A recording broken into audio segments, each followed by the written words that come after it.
السلام علیکم ورحمۃ اللہ وبرکاتہ۔ نحمدہ ونصلی علی رسولہ الکریم، اما بعد، فقد قال اللہ تبارک و تعالی فی القرآن العظیم والفرقان الحمید، فاعوذ باللہ من الشیطان الرجیم، بسم اللہ الرحمن الرحیم، هل يستوي الذین یعلمون والذین لا یعلمون، وقال النبی صلی اللہ تعالی علیہ وسلم، العلم حیات الاسلام وإعماد الدین، صدق اللہ العلی العظیم وصدق رسولہ النبی الکریم، ونحن علی ذلک من الشاہدین والشاکرین والحمد للہ رب العالمین۔ آئیے بلا تمہید طریق اہل سنت والجماعت کے مطابق بارگاہ رسالت میں حدیث السلام گزاری اور پڑھی اللہم صلی علی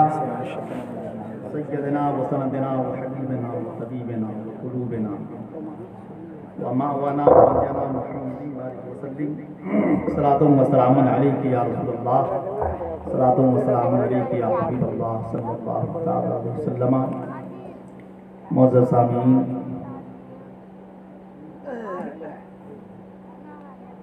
صاحب استاذ الاساتذہ، استاذ العلماء والفقہاء، فاضل جلیل حضرت علامہ مفتی محمد الیاس صاحب یوسفی تیغی قادری رحمۃ اللہ تعالی علیہ، جن کی یاد منانے کے لیے ان کے خانوادے کے لوگوں نے، شہزادوں نے، گھر والوں نے ہمیں اور آپ کو یہ موقع عنایت کیا، اور ابھی ان کی خدمات کے تعلق سے ہم اور آپ نے سماعت کی۔ اللہ تبارک و تعالی حضرت کے درجات کو بلند فرمائی، ان کی خدمات کو بلند فرمائی،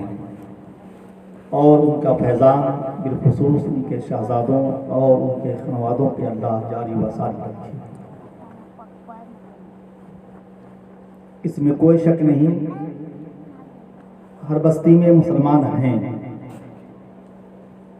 لیکن بستی کی شان، عزت و عظمت، شہرت کچھ افراد اور کچھ اشخاص کی وجہ سے حاصل ہوتی ہے۔ بارہ شریف جو متصل ہے، اس میں اللہ کا یہ فرمان ہے، اس کو ہم اپنی زبان میں اپنے خطے کے اعتبار سے مدینہ العلماء کہتے ہیں۔ وہاں بھی بڑی بڑی ہستیاں اللہ نے پیدا فرمائی، اور دعا ہے کہ اللہ تبارک و تعالی ہم اس پچ محلہ کے لیے جو علمی مرکز اللہ نے اسے بنایا قیامت تک جاری و ساری رکھے۔ لیکن اس ادارے کے سلسلے سنوارنے میں جتنا جو تاریخ ملتی ہے، جو مجھے روایت آئی، اس میں اس دور کے اعتبار سے کلی طور پہ اہل خرسہ بھی شامل ہے، چاہے وہ مالی تعاون ہو یا علمی خدمات ہو۔ حضرت علامہ شمس العلماء رحمۃ اللہ تعالی علیہ نے قائم فرمایا اس زمانے میں، اور استاد الحفاظ حضرت حافظ قاری اسحاق صاحب رحمۃ اللہ تعالی علیہ نے اپنے ساتھیوں کو پیش کیا، ان کا تعاون رہا۔ دونوں گاؤں مل کر کے اس خطے کو علمی اس شمع کو انہوں نے جلایا، اور اس کا فیضان بحمدہ تعالی پورے اطراف و اطناف میں جاری و ساری ہوا۔ ابھی آپ نے سماعت کیا کہ حضرت کی شخصیت علمی اعتبار سے جو ان کا معیار، جو ان کا مقام ہے، وہ علماء جانتے ہیں۔ عوام کے نزدیک شہرت کے لیے چند چیزیں چاہیے، ایک تو کرامت ہو جو عوام کو چاہیے، دوسرا سلسلے کے اشاعت ہو، یہ چاہیے۔ بے شمار فقہاء علماء اور پیران طریقت نے اس سلسلے کو جاری نہیں کیا، یہ تاریخ ہے۔ اول خلیفہ سرکار چاند پور جو سرکار سرکاہی کے خاص خلفاء میں سے خلیفہ ہے رحمۃ اللہ تعالیٰ علیہ، ان کا اول خلیفہ ہونا کوئی معمولی بات نہیں ہے، لیکن حضرت نے اپنی زندگی کو تعلیم و تعلم میں لگایا، اور یہ دور بینی کی بات ہے۔ یہ خدمت انشاءاللہ یہ سلسلہ تا قیام قیامت صدقہ جاریہ کے شکل میں اللہ ان کا عطا فرمائے۔ سینکڑوں علماء، مجھے جو مفتی صاحب قبلہ سے یہ بات چیت ہوئی، میں نے کہا کہ حضرت آپ کے ساتھیوں میں کون کون ہیں، تو انہوں نے فرمایا، اور مفتی عثمان صاحب مفتی نیپال جو جلوگر ہیں، انہوں نے کہا کہ ہمارے یہاں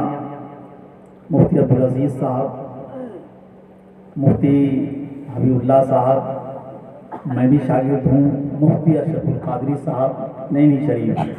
میں نے ان کو ایک جملہ عرض کیا تھا کہ حضرت آپ نے اپنے اساتذہ میں سب کا نام درج کیا ہے،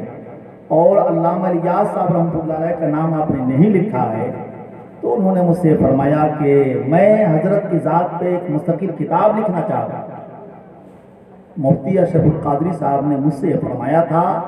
اور جب میں نے کہا کہ مجھے خبر لگی کہ ان کا فیض آپ کو ملا، شمس العلماء رحمۃ اللہ علیہ کا ذکر آپ نے کیا، اور اساتذہ کرام کا آپ نے ذکر کیا کتابوں میں نے پڑھا، لیکن جو علمی اعتبار سے آپ کو سیچا سوارا ہے وہ علامہ الیاس رحمۃ اللہ علیہ کی ذات ہے، ان کا ذکر نہیں پا رہا ہوں۔ میں اس اسٹیج پہ بول رہا ہوں، انہوں نے اپنی زبان سے کہا کہ میں حضرت کے تعلق سے ایک مستقل کتاب لکھوں گا۔ زندگی نے وفا نہیں کی، اللہ کے پیارے ہو گئے، اللہ ان کے بھی درجات کو بلند فرمائے۔ مولانا جابر حسین صاحب کماوی جو سیکریٹری صابر صاحب کے بھائی تھے، راجستھان میں ہم سے ان کی ملاقات رہی، انہوں نے کہا کہ استاد العلماء حضرت علامہ الیاس رحمۃ اللہ علیہ کا جو روحانیت میں نے پائی، ان کی روایت میں بیان کر رہا ہوں کہ کما کے قبرستان میں کسی دفن میں وہ شامل ہوئے، دفن میں شامل ہونے کے بعد میں اسی قبر سے متصل کوئی پرانی قبر تھی، وہ نئی قبر رہی ہوگی، حضرت نے فرمایا کس کی قبر ہے؟ کہا یہ حال کی قبر ہے، فلاں صاحب کا انتقال ہو گیا۔ حضرت نے فرمایا کہ ان کے گھر والوں سے کہہ دو ان کے نام پر ایصال ثواب کرے، قرآن خوانی، فاتحہ خوانی، جو ان سے بن پڑے ان کے نام پر کرے، کہ میں انہیں اس حالت میں پا رہا ہوں،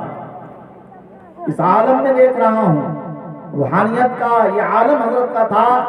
کہ قبر میں کیا ہو رہا ہے وہ مشاہدہ فرما رہے ہیں۔ مولانا جابر حسین کی روایت میں بیان کر رہا ہوں، تو اللہ تبارک و تعالیٰ ان کی روحانی محفل میں اور آپ شامل ہے، دعا ہے کہ اللہ ان کا فیض سے ہم سب کو بھی اللہ مالا مال فرمائے، اور وہ صاحب والوں کے لیے خوش بختی ہے۔ بلکہ پھر ابھی یہ خبر لگی کہ علامہ صاحب کا اور والد محترم کا، دادا صاحب کا، یہ اس سے اخلاقی میں ضم کر دیا گیا ہے، یہ بڑی خوشی کی بات ہے، اور ان کا بھی تذکرہ چلتا ہی ہے، دادا جان کا بھی ذکر ہوتا ہے، ابا جان کا بھی ذکر ہوتا ہے، اور حضور طبیب ملت کا بھی ذکر ہوتا ہے۔ اللہ اس سلسلے کو تا قیامت جاری و ساری رکھے۔ بلکہ یہ آپ لوگوں کے لیے فخر کی بات ہے اور خوشی کی بات ہے کہ ایسی ہستیاں آپ کی بستی میں اللہ نے پیدا فرمایا۔ آج بارہ شریف کی جو علمی عظمت ہے وہ استاد العلماء والفقہاء حضرت علامہ مفتی حسن اللہ کی ذات ہے، اور میں یہ فخریہ کہتا ہوں کہ یہ ضلع سیتامڑھی کے لیے فخر کی بات ہے کہ ہمارے اطراف، ہمارے علاقے، ہمارے ضلع کے آج مفتی بہار صدر مفتی وہاں پر، یہ ہم سب کے لیے فخر کی بات ہے۔ اللہ ان کے حیات میں بے پناہ برکت عطا فرمائے، اللہ صحت و تندرستی عطا فرمائے، اور یہ دور حاضر میں کہ اچھے لوگ کی زندگی کم ہوتی ہے، کچھ نہ کچھ ہوتا رہتا ہے، لیکن دعاؤں سے انشاءاللہ آپ سب کی دعا رہے گی۔ ان اکابر علماء کرام، مفتی عثمان صاحب قبلہ، مفتی حسن اللہ صاحب قبلہ، مفتی ظہیر صاحب قبلہ، ایسے بے شمار ہمارے اطراف میں ہمارے اکابر علماء کرام ہیں، ان کے لیے بالخصوص ہم اور آپ دعا کرتے رہے کہ اللہ ان بزرگوں کی خدمات کو بھی قبول فرمائے اور ان کی حیات میں بھی پناہ برکت عطا فرمائے۔ سرکار سیدی مرشدی مفتی اعظم ہند رضی اللہ تعالیٰ عنہ جب علیل ہوئے تو میں نے خود سنا اسٹیج پر خطیب مشرق کو جملہ استعمال کرتے ہوئے،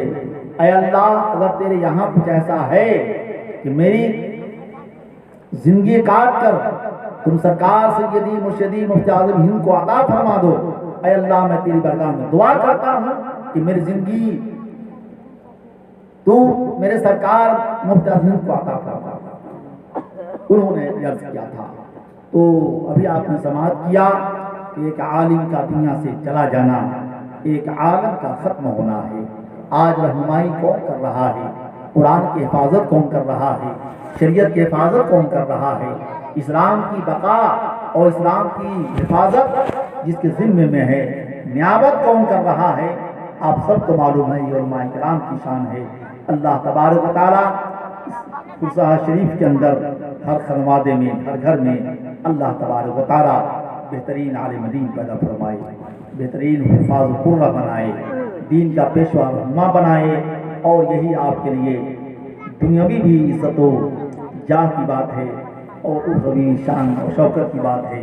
بڑی خوشی کی بات ہے۔ اللہ مل الیاس کی جو تاریخ ہے ہم اور آپ کو معلوم ہے کہ ان کی خدمات کیا ہے۔ ایک ایسے بڑے باپ کہ وہ صاحبزادے ہیں جن کی خدمات اس زمانے میں حافظ صاحب رحمۃ اللہ علیہ، جنہوں نے صاحب کو علمی اعتبار سے جیتا سنوارا ہے، اور اسی دور میں یہ تاریخ ملتی ہے کہ صوفی نور محمد صاحب صوفی تھے نیک، یہ بھی ان کی تاریخ ملتی ہے۔ وہ اپنی عبادت اور ریاضت میں لگے رہتے تھے، علمی امامت اور تعلیم و تعلم، قوم کی خدمت، اور ہر جہت سے جو خساک کو سنوارا ہے اس کا نام حافظ صاحب رحمۃ اللہ علیہ۔ ان کے صاحبزادے ہیں اور آپس میں رشتے ہوئے۔ اللہ تبارک و تعالیٰ ان دونوں بزرگوں کے صدقے میں دونوں گھرانے میں اللہ نے علم عطا فرمایا۔ دعا ہے کہ پروردگار عالم جتنے بھی قبیلے اور خاندان ہیں، اللہ تبارک و تعالیٰ اپنے خاص نیک بندوں کے صدقے میں ہر خانوادے، ہر گھرانے میں اللہ بہترین عالم دین پیدا فرمائے۔ اور یہ سب سے عظیم نعمت ہوگی۔ آج دنیاوی تعلیم کی طرف انسان کا رجحان ہو گیا ہے، چونکہ ہم اور آپ نے اپنے علماء کی قدر کرنا چھوڑ دیا ہے۔ برکہ ہماری دعا ہے کہ اللہ تبارک و تعالیٰ اس محفل پاک میں جو ان کے عرس کے تقریب میں یا ان کے سالانہ فاتحہ میں ہم اور آپ شامل ہوئے ہیں، اللہ بروز قیامت انہی بزرگوں کے ساتھ ہمارا اور آپ کا حساب و کتاب لے۔ وآخر دعوانا ان الحمد للہ رب العالمین۔ السلام علیکم ورحمۃ اللہ وبرکاتہ۔